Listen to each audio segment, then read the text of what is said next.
Most monsters in Greek myth have a weakness. The Hydra's weakness was the opposite of one. Cut off a head, and two grew back in its place, faster and angrier than before. This is the true story of the one monster that couldn't be killed by force alone, no matter how hard anyone tried, and the fire, the help, and the poison it took to finally put it down. Like Cerberus, whose episode already released on this channel, the Hydra was born to Typhon and Echidna, one more entry in the same monstrous litter that also produced the Chimera, the Nemean lion, and the riddling Sphinx. Hesiod's Theogony, written in the 8th century BC, is the oldest surviving source to name her directly, and even there she's already described as raised by Hera specifically to be used against Heracles one day.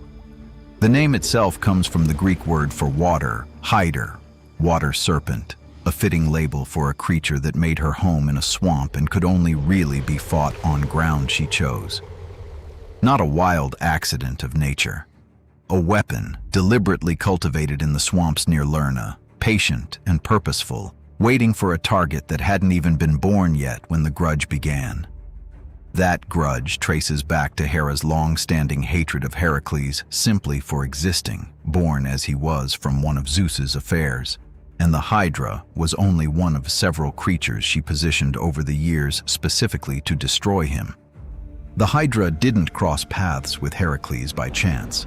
Hera had already driven him into a fit of madness that ended with him killing his own wife and children, a horror no ritual could undo on its own. Seeking atonement, Heracles was sent to serve King Eurystheus of Tiryns, who assigned him a set of labors meant to be impossible, 10 at first, later stretched to 12 once Eurystheus disqualified 2 of them on technicalities. The Hydra was the second. Killing her wasn't glory-seeking.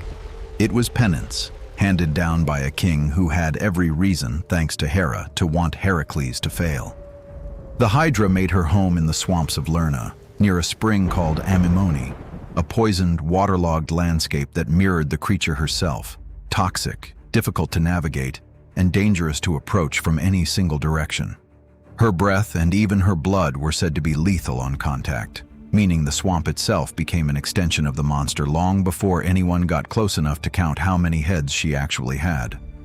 Local farmers reportedly avoided the region entirely, and ancient accounts describe livestock that wandered too close simply never returning, the swamp's reputation growing more fearsome with each retelling long before Heracles ever arrived to test it himself.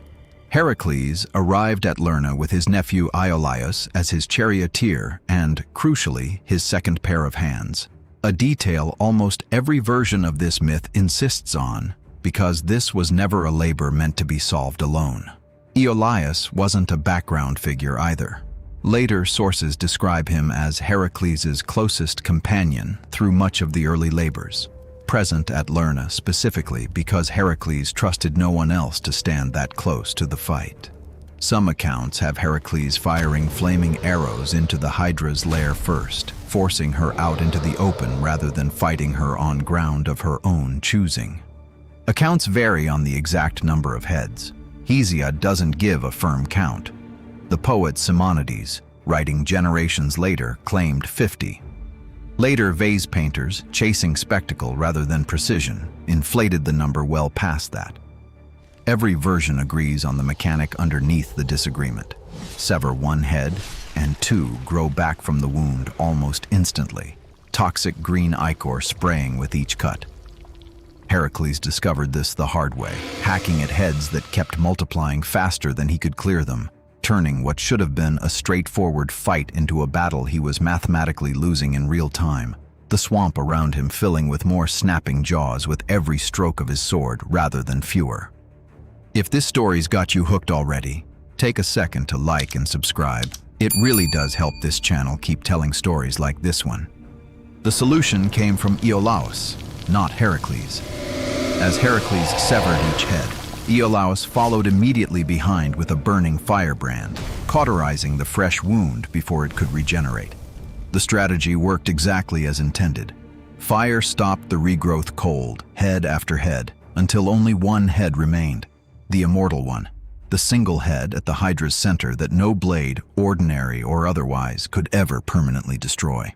Partway through the fight, Hera, still working against Heracles at every opportunity, sent a giant crab to distract him by pinching at his feet. Heracles crushed it without much difficulty. Hera, the story goes, honored the crab's loyalty anyway by placing it among the stars as the constellation Cancer, which is still overhead today and still lends its name to the Tropic of Cancer, the line of latitude where the sun sits directly overhead at the summer solstice. The crab's failure mattered for another reason too. Because Iolaus had helped complete the labor, Eurystheus initially refused to count it toward the official 12, ruling that Heracles hadn't truly done it alone. It's a small detail that reframes the whole myth. Even the hero everyone remembers as solving this single-handedly needed and received real help, and the ancient rulebook noticed. With the mortal heads cauterized into permanent stumps, Heracles severed the one immortal head and buried it deep beneath a massive boulder on the road between Lerna and the nearby town of Iolaus, sealing it away rather than destroying it outright, since destruction was never actually possible in the first place. It's one of the few Greek monster slayings that doesn't end in a clean kill. The Hydra's most essential undying part is still down there, by the myth's own internal logic, permanently trapped rather than permanently gone. A loose thread the story simply chooses to stop pulling on, rather than one it ever actually resolves. Before leaving Lerna, Heracles dipped his arrows in the Hydra's toxic blood, creating a weapon so lethal that even the smallest wound from it became fatal and untreatable, a poison with no known cure in any version of the myth. Those arrows would go on to reshape the rest of his mythology entirely, killing the centaur Nessus later in his story, whose own poisoned blood would eventually be used unknowingly to kill Heracles himself, tricked into wearing a cloak soaked in it by a wife who believed, wrongly, that it was a love charm rather than a death sentence. That death is the subject of Sophocles' surviving tragedy, Women of Trachis, one of the oldest complete accounts of how the Hydra's poison finally circled back on the hero who first drew it out. The poisoned arrows didn't die with Heracles either. Before his death, he gave them to a loyal friend named Philoctetes, in gratitude for lighting his own funeral pyre when no one else would. Those same arrows resurfaced years later at Troy, where Greek prophecy declared the war couldn't be won without them, a story Sophocles also dramatized directly in his play Philoctetes. Philoctetes eventually arrived at the siege, still carrying Heracles' bow, and used one of the Hydra-poisoned arrows to kill Paris, the Trojan prince whose actions had started the war in the first place. A monster killed in a swamp outside Lerna ended up deciding the outcome of the most famous war in Greek myth, an entire generation after her death. The Hydra endures today less as a specific monster and more as a concept, the idea that some problems don't get smaller when you attack them head-on, they multiply, and the only real solution is to change your entire approach rather than hit harder. That idea outlived the myth itself almost immediately.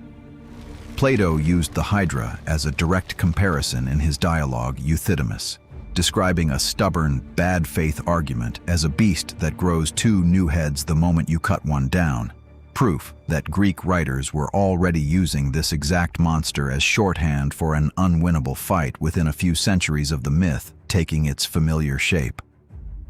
Hydra-headed entered the English language centuries later as a standing phrase for exactly that kind of threat, one that regrows the moment you think you've cut it down. And it still shows up today in how people describe corporate scandals, political movements, and cybersecurity threats that seem to regenerate no matter how many times a piece of them gets cut off.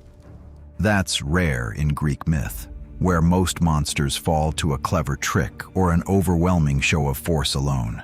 The Hydra required both, plus a second person willing to stand beside the hero with fire in hand. A partnership the myth insists on remembering even when the ancient rulebook tried to erase it from the official record.